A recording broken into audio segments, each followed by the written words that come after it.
Bonjour, je suis Céline Dupuis. J'œuvre en tant que professeure de yoga, yoga thérapeute. J'ai étudié pendant 7 ans avec Bernard Bouanchot et le docteur Chandrasekaran. Néanmoins, j'ai envie de faire voilà, des vidéos sur les Yoga Sutras, mais comme ça n'engage que moi, je les appelle les Yoga Sutras pour les cancres, parce que je suis vraiment un cancre, en fait. Et voilà, quand je donne des cours de yoga, j'aime bien commencer par l'étude des Yoga Sutras. Qu'est-ce que les Yoga Sutras? Voilà, c'est un Veda, une connaissance qui nous permet en fait d'accéder à cette philosophie que propose le yoga qui est faire jonction, l'union entre notre principe de conscience psychique et le principe ultime qui nous dépasse. Forcément, si vous regardez cette vidéo, c'est que certainement vous avez goûté à cette question, mais qui suis-je? Et du coup, j'ai envie de commencer par la définition du yoga qui pour moi est la plus probante dans notre vie active, qui est le sutra numéro 1 du chapitre 2. Tapaha Svadhyaya Ishvara Pranidhana Nikriya Yoga. Comment elle cause celle-là? Alors, je vous le traduis en français. L'ascèse, l'étude de soi, et dédier ses œuvres à plus haut que soi, constitue le yoga de l'action, ce que moi j'appellerais l'action juste, l'action alignée. Et dans notre monde qui se tourne beaucoup vers le matérialisme, ben, je trouve que c'est le sutra qui est le plus probant pour parler de l'action juste. Pourquoi je voudrais que ça n'engage que moi mes propos? Parce que c'est pas forcément les traductions que font mes professeurs, parce que moi j'aime bien un petit peu extrapoler. Ce que dit Bernard Bouanchot dans ce livre, donc mon professeur dans ce livre, Yoga Sutra Miroir de soi, aux éditions Agamat, il nous explique tapas, donc l'ascèse. Il nous explique que c'est le premier élément et que c'est en fait la purification, c'est chauffer, c'est cuire. Et pour ça, les pratiques de yoga, avec les asanas, les postures, sont excellentes. Avec les respirations, l'inspiration pour mettre de la chaleur et l'expiration pour venir faire remonter les bûches dans la cheminée. On fonctionne comme une cheminée. Mais vous trouverez d'autres vidéos où j'explique ça, notamment dans le défi des 6 kilos par exemple, j'explique le coup de la chaudière. Et donc l'idée c'est d'éliminer les impuretés pour être en bonne santé. Aussi éliminer les tensions par l'exercice physique, sachant qu'en effet un corps qui ne bouge pas, c'est un corps qui s'abîme. Le corps s'use lorsqu'il n'est pas utilisé. Je vais prendre l'exemple d'un élastique. Si vous prenez un élastique et que vous l'avez laissé pendant des années dans un tiroir de la cuisine, vous le reprenez, vous tirez dessus, il casse, direct. Voilà, donc le corps s'use quand on ne s'en sert pas. Donc le fait de pratiquer un sport, une activité physique, permet de faire tapas, donc permet de bien éliminer les impuretés. Ensuite, Bernard nous dit une nourriture qui soit à la fois fortifiante et légère à digérer, c'est sattva. Ça te va, toi? Bah ouais, bah moi ça me va aussi. Donc une alimentation fortifiante et légère à digérer. Pas trop excitante, rajas, quoique en ce moment on a plutôt besoin d'une nourriture comme ça pour bien éliminer les impuretés quand même. Rajas un petit peu en ce moment, donc du piquant et de la mer. Et alors surtout pas en ce moment, parce que ça crée beaucoup de dérèglements de CAPA, c'est-à-dire que d'un coup on va avoir beaucoup trop de liquide ici, c'est surtout parce qu'on veut en ce moment. Et donc ça c'est une nourriture pardon, lourde et indigeste, tamas. Moi j'ai envie de... Alors il nous dit c'est en résumé tout moyen d'éliminer les impuretés du corps et du psychisme. Bon bah alors les règles et l'éjaculation. excellent moyen d'éliminer les impuretés psychiques. Et du coup, j'ai envie d'ouvrir sur l'épigénétique. Il y a 5-6 ans, je suis tombée sur une petite vidéo de 3 minutes que vous trouverez facilement sur YouTube de Joël de Ronet sur l'épigénétique. Je ne savais pas du tout ce que c'était. Alors, je ne suis pas du tout une experte en épigénétique, hein, mais je trouve ça très intéressant. La génétique, c'est l'étude de l'ADN, le programme du vivant, et qui concerne 15% de nos gènes. Et ensuite, 85% de nos gènes, c'est la modulation de l'expression des gènes en fonction de notre comportement quotidien. Alors ils avaient appelé ça les gènes poubelles parce qu'ils ne savaient pas du tout, parce que du coup il y avait expression des gènes, ou soit il n'y avait pas expression des gènes, donc ils ne comprenaient pas. Alors qu'est-ce qu'ils entendent par comportement dans notre quotidien? Ce que l'on mange, on vient d'en parler. Mais ce qui est intéressant aussi, c'est le jour où, parce que moi je me prenais bien la tête en disant à mon professeur, bah ouais, mais alors moi je fais pas tout comme il faut, parce que je suis un cancre, et que je mange de la viande, et si j'en mange pas, dans tes stages par exemple, Bernard, qui dure 5 jours, moi quand je mange pas de viande, je me mets à gonfler comme une grosse pastèque. Donc comment on fait? Et il me dit, bah on change pas une équipe qui gagne. Et puis bah bon, il y a plein de fois où en fait j'ai pas faim. Et bah, je vais pas me forcer à manger. Le côté manger matin, midi et soir, c'est quoi ce truc? Ça nous rassure peut-être, ça règle bien la vie, ça met des habitudes. Et les habitudes, bah, comme dit Einstein, c'est vraiment ce dont on a le plus de difficultés à se défaire. Et pourtant, le mental, sa nature, c'est d'être changeant, mais il a horreur des changements. Donc, il adore les habitudes. Sauf que les habitudes, je ne sais pas si c'est vraiment bon, en fait, pour nous. Question. Euh, pareil, là, tout à l'heure, par exemple, ma petite, elle me dit, je lui dis, bon, bah, papa, t'as faim? T'inquiète, maman, j'ai mangé une tomate. Elle a 10 ans. Ok, super, t'as faim? Non, j'ai pas faim, je te dis, j'ai mangé une tomate. Ok. Aujourd'hui, c'est ça que son corps lui a demandé. Et, coup de bol, il y avait une tomate à la maison, elle l'a mangée et tout va bien. Et la grande, 16 ans, t'as faim? Ouais, du riz et des œufs. Ok, pareil, coup de bol, j'avais du riz, j'avais des œufs, on a mangé du riz et des œufs. Moi, j'ai faim, je mange, j'ai pas faim, je mange pas. Je mange pas. J'ai envie d'un avocat, ben, je vais manger un avocat. En plus, franchement, on est dans un pays où c'est assez facile d'obtenir ce qu'on veut pour manger. Enfin, pour la plupart d'entre nous, hein. Encore pareil. Donc, notre comportement donc, par rapport à ce que l'on mange. Deux, si on fait de l'exercice ou pas. On en a parlé là tout à l'heure dans euh, tapas. Voilà, le corps s'use lorsque l'on ne s'en sert pas.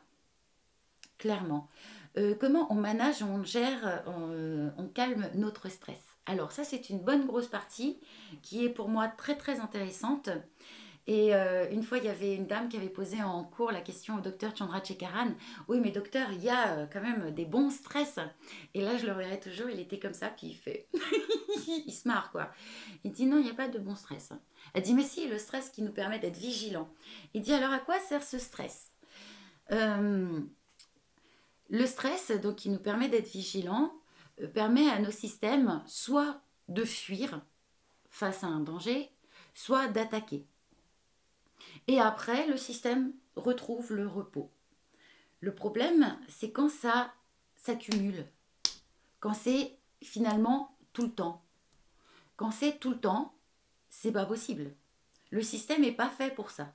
Le système est fait pour, s'il faut fuir devant un danger ou attaquer, il envoie ce qu'il faut dans le système pour que ce soit capable et que les muscles soient suffisamment nourris pour la respiration s'accélère, le cœur s'accélère.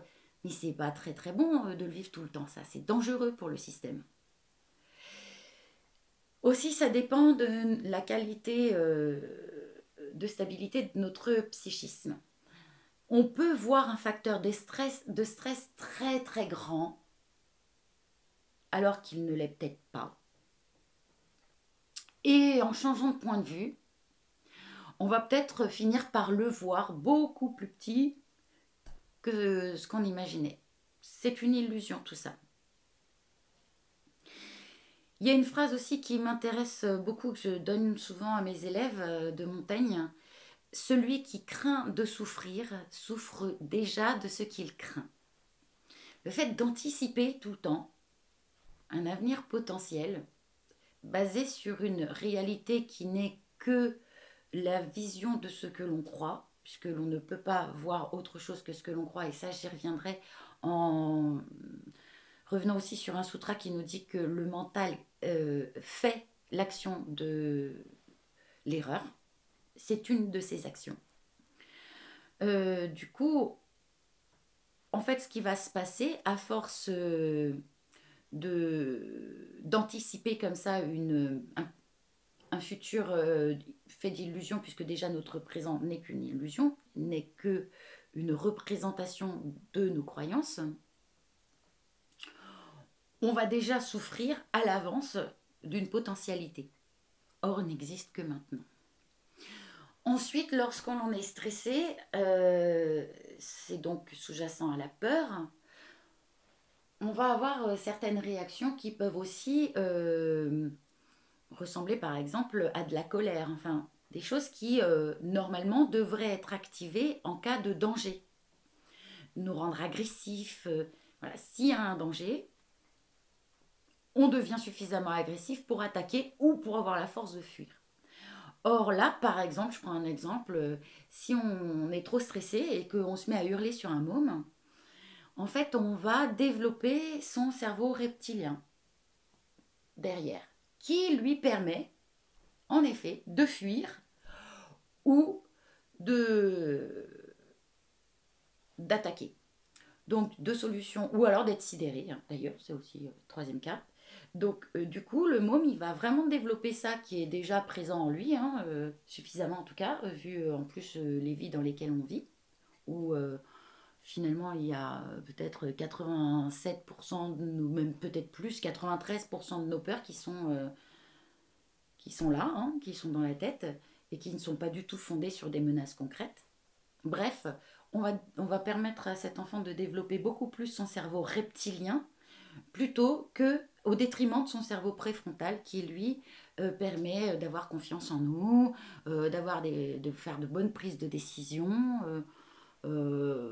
avoir confiance en nous, donc en la vie, donc en les autres, ce qui nous permet d'avoir de bonnes décisions. Voilà.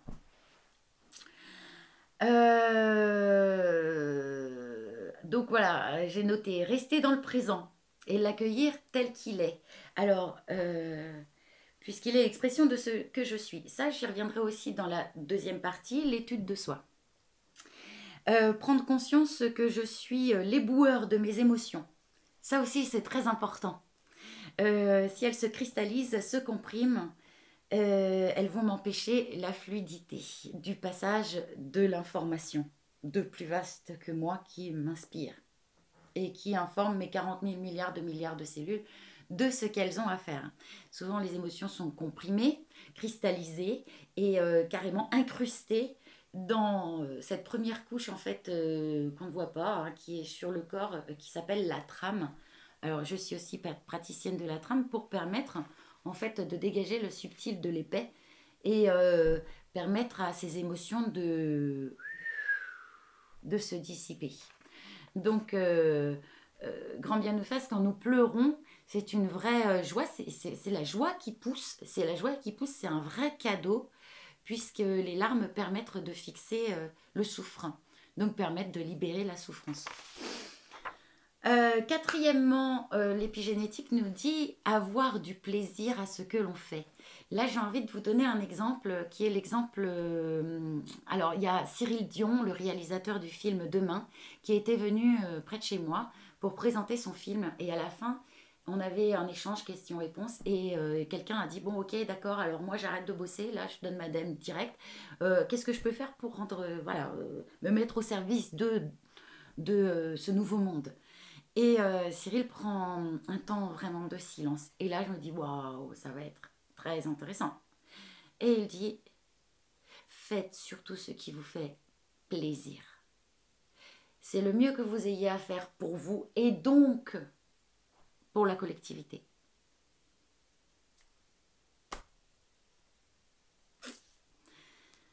C'est Voltaire qui disait « J'ai décidé d'être heureux parce que c'est bon pour ma santé ». Alors, on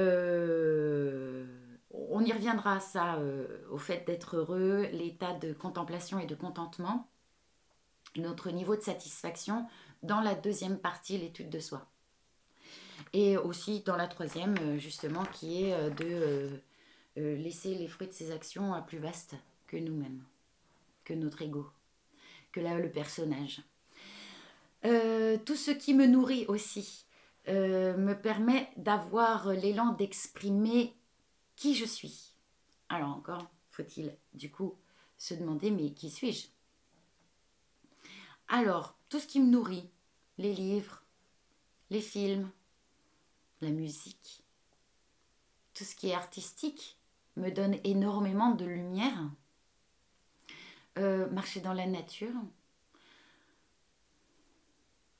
Ah oui, aussi, je le dis souvent dans mes cours, le mental ne fait pas la différence entre ce que nous on perçoit comme étant la réalité, enfin, une réalité qui nous est accessible par nos sens et filtrée par nos croyances, et son imaginaire. Donc en fait, si vous regardez un film, le mental le prend pour une expérience vécue vraiment. Alors ça peut lui permettre de libérer de l'émotion, très bien, et puis ça peut aussi tout à fait le traumatiser, le déstabiliser. À nous de trier ce qu'on veut en fait, parce que finalement, qu'est-ce que je veux exprimer de moi dans cette vie, puisque cette vie sera l'image de ce que je suis. Moi, et donc le collectif. 5. Notre environnement social, amis, famille, collègues. Et là, qui me donne de l'énergie et qui m'en pompe? C'est important ça. On peut avoir des amis de 25 ans et qu'on adore, mais qui nous pompent. Et auquel cas, en tout cas pour le moment, faut plus les voir. En tout cas, moi, c'est le choix que je fais pour rester dans un niveau vibratoire qui me permette d'avoir de l'énergie, quoi, et d'être bien. Donc, parfois, oui, je me dis, non, telle personne, en ce moment, me pompe. Je suis vidée en la croisant, ça ne me correspond pas en ce moment.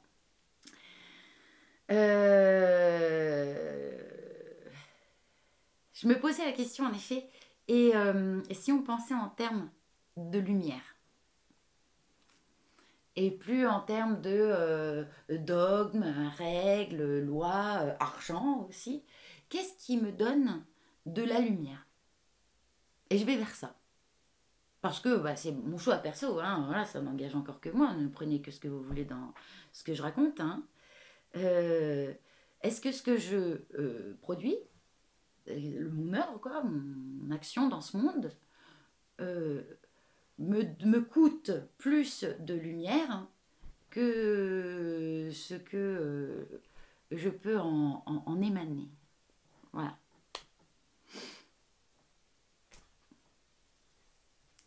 C'est la question que je me pose. Alors Bernard pose une autre question aussi que je trouve intéressante. Peut-on être engagé dans une ascèse sans commencer à découvrir qui l'on est? Et peut-on découvrir qui l'on est sans percevoir un niveau supérieur à soi? Bon, pour donc les prochaines vidéos, l'étude de soi et la perception d'un niveau supérieur à soi. Merci pour vos likes. Si vous pensez que cette vidéo est intéressante et que vous avez envie de la partager, merci. Et puis, à tout bientôt.